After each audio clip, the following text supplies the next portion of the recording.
So I've been playing a game today that I got sort of my hands on early. The game comes out April 18th. It's called No Rest for the Wicked. It is ARPG meets Souls-like, basically. This is sort of like the campfire where you would go and you would rest. They call it the Whisper. This is where you respawn at. For instance, there's weapons, there's an inventory system, there's fast, medium, and like heavy loads that affect the way you roll or dodge, etc. There's a gearing system. This is very much ARPG meets Souls-like. So we're going to kind of dive into this a little bit, explain what you might like about the game, what you might not like about the game. There are some positive things I like, there are some things I do not like about the game, and I will express all of that in today's video. But before we do it, let's talk about today's sponsor. And now a word from today's sponsor, Terrasland. Terrasland is a classic-style MMORPG, available for both PC as well as mobile. This MMO features raids, diverse classes, crossplay, and a large open world for exploration.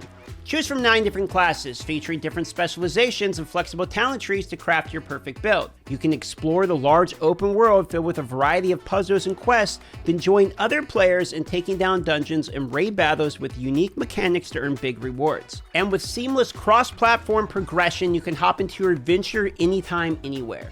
The music stands out in a big way thanks to former Blizzard composer Russell Brower, who has crafted a selection of tracks that really bring Terrasland to life. Now, he's known for having composed famous music pieces for Diablo, StarCraft, and even World of Warcraft, so the quality of his work is highly anticipated. For me, music is very important in games like Terrasland. It's going to set the mood and tone of everything from exploring to boss fights. It's really cool to see the behind-the-scenes process about how this comes to life.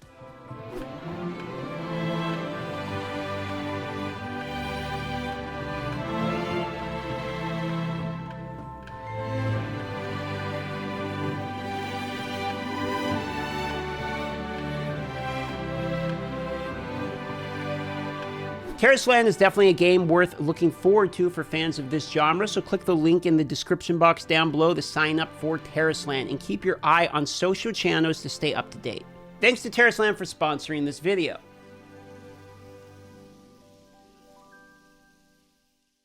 So what is No Rest for the Wicked all about? Well, when you start the game, you're going to be either choosing through a preset or customizing your character. Now, you might first notice that this character has not skipped any arm days. That is actually part of the art style of the game, which looks pretty good when you get into it. So I'm going to make a character, get past the initial cutscene, and I'll show you what happens. So at the start of the game, you wash up on the beach, basically an exile with just you and your fist, and you will see some crabs, etc., which teach you readily how to do your combat. I'm currently using a controller, so it's just X, basic attack. So parry in the game, so I can click the left trigger in order to do a parry. You're going to notice there's a stamina bar. As I do my attacks, I'm running out of stamina. This is where the roguelike aspect of the game comes into play. And once you look in your inventory and start picking up loot, you're going to realize that down here there's fast, normal, and like a heavy loadout, which means you're going to start experiencing slower rows and dodges. Right now, I am on light, so my dodges are very fast, almost instantaneous, and carry a lot of the ground, but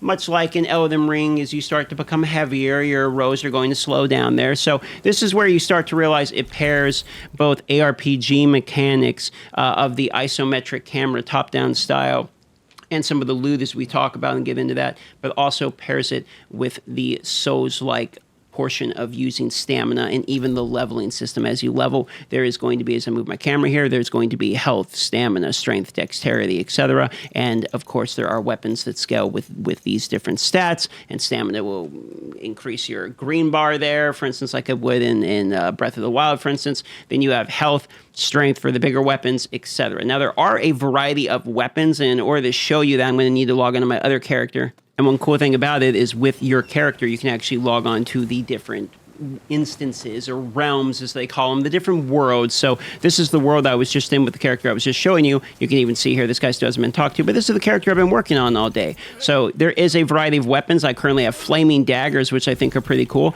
but I also have like a cursed weapon, which gives me both a bonus as well as a negative bonus, for instance. So there's 3 types of weapon. Or 4 types, actually. There's the basic type of weapon, which can be upgraded through a blacksmith that just has standard stats stats. Then there's the blue type of weapon, which is basically a weapon that has a bonus effect. For instance, this one gains extra heat damage. There's the purple weapon, which has both it's a cursed weapon, which has both bonuses as well as a negative effect. And then there's the rare unique weapons, which are sort of handcrafted weapons by the devs themselves, like you would a legendary item that is a cornerstone type of item. Now, my favorite thing about the weapons is the way it changes your combat style, so I want to show you here. So I'm fighting with the daggers, and obviously this is a stabby, fairly quick style. But if I swap to my staff, the weight class changes as well, which changes the style of roll I have because of the weight class. So now I have this slower roll, and I have more of a bigger, thicker style of attack. If I go in here to my inventory and then pick up like a claymore, for instance, and we use that, you're going to notice it's an even bigger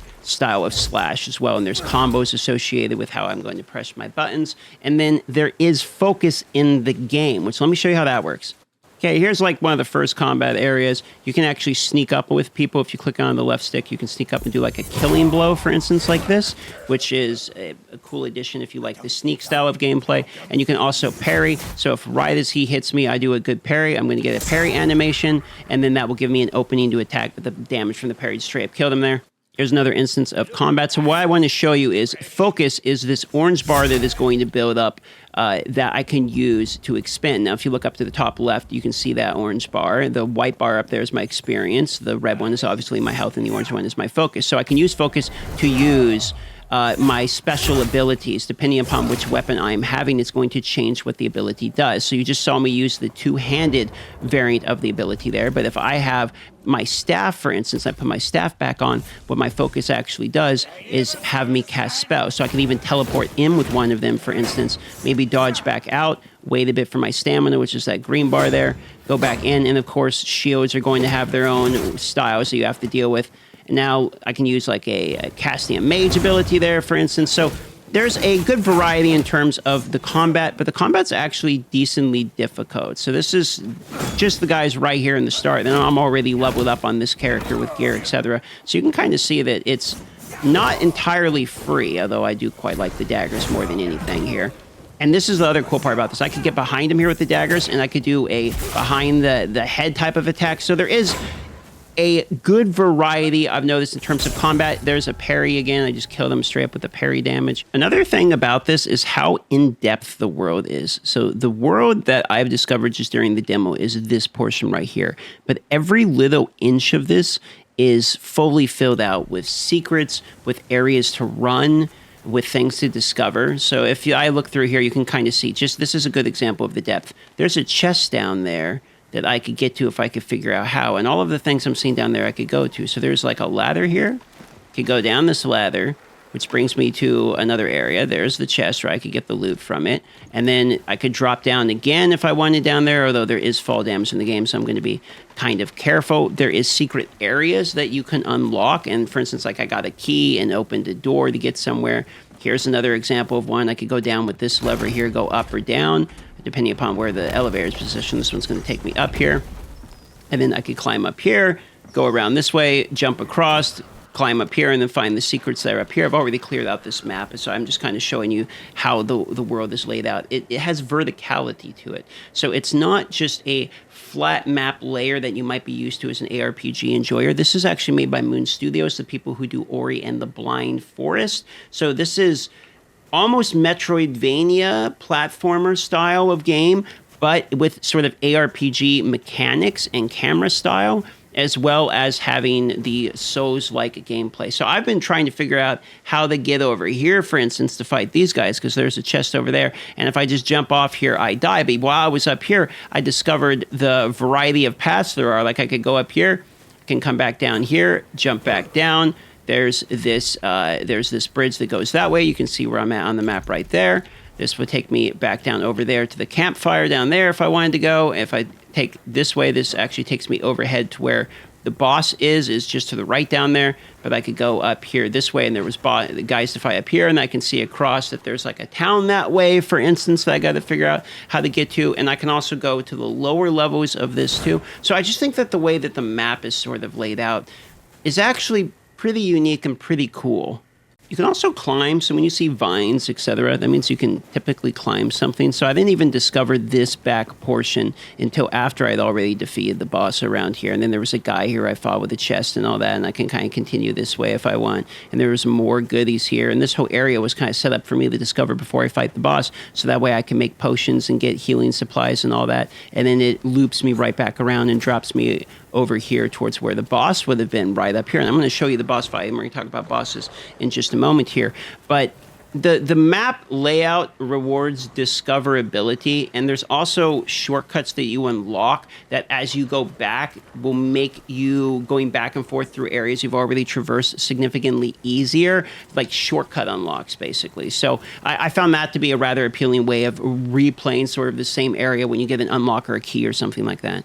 Okay, let's talk about the boss fights now as I show some of the footage. So the boss fights feel like the most Souls-like part of the game to me. I mean, the combat obviously is derived from games like of that nature. So you're basically going to be using iframes of dodging, rolling, avoiding the abilities, attacking during his downtimes, and memorizing sort of the attack patterns and what the moves are going to be. It took me a bunch of tries to beat, even though it's the tutorial boss, and you absolutely could get levels and become stronger in order to go back and kill these bosses significantly easier if you're struggling. For instance, you could go farm a bit of levels, etc., especially with the way the realm system is. You can bring your character into a new realm, so if you really get stuck on something, I suppose you could farm other campaign playthroughs to make your character strong enough to go back to your main one to progress if that really became an issue. But it doesn't seem like it. It seems like the boss fights are mostly fair Souls-like style of gameplay, combat, and also just fairly enjoyable and thematically on point. It's what you would expect. Very standard boss. You got a sword, he's waving it around, trying to hit you. Halfway, he enrages. There now is poison mechanics, avoid the jump, dash around, and you can actually stagger him if you attack him quick enough in succession, etc. The boss fights, for me, were pretty much a thumb up. I thought it was enjoyable, and I'm sure it will get better as the game progresses, as that was sort of the tutorial boss fight. Now, some things you might not like about the game would be like mob density. For instance, if you are ARPG Blaster, this is not a game where you have a million dudes to chew through. This is where there's 2 or 3 guys up ahead that give you a headache for like 15 minutes. That's the type of game this is. So do not expect to just be slaughtering dozens of minions. This is way closer to Elden Ring than it is to Path of Exile, for instance. I also acknowledge that while I like the art style, it could be divisive. Some of you might not like the style of art. You might not like the verticality of it. You might not be a Metroidvania or platformer type of enjoyer. And in that case, this game probably is not for you. I myself don't really enjoy stamina systems that much. So if I'm going to say something that I don't like about it, the fact that both dodging as well as attacking and all of that is linked to a stamina system is a little frustrating to me, because it makes me want to put points into stamina, which means I'm weak, etc.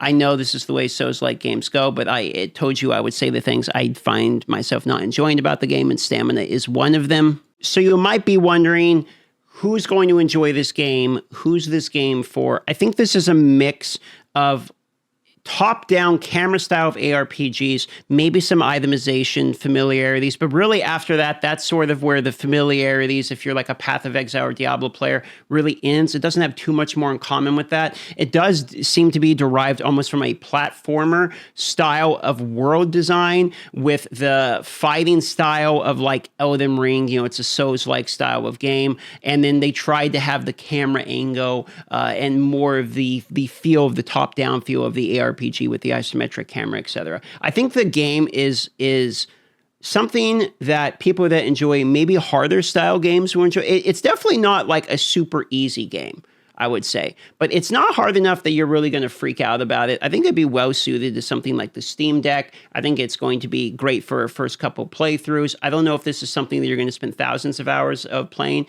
but it comes out April 18th for early access. For me, I give it a recommend. I think it was pretty fun. Seems like a decent game. I was very impressed with the art style more than anything, and how much they packed into a small world. It felt like as I was going back and forth trying to find the right path to get, to the next area, that I kind of was constantly rediscovering things I didn't see the first time. And I really like it when you have that Metroidvania style of game where you can rediscover something walking back through because you didn't see it all the first time. So for me, it's a thumb up. I think you might enjoy the game, but we'll see when early access arrives on April 18th and as I dive more into the game, as this is just my initial impressions. Thanks for watching the video. Consider subscribing if you want to, like if you want to, and I'll see you on the next one.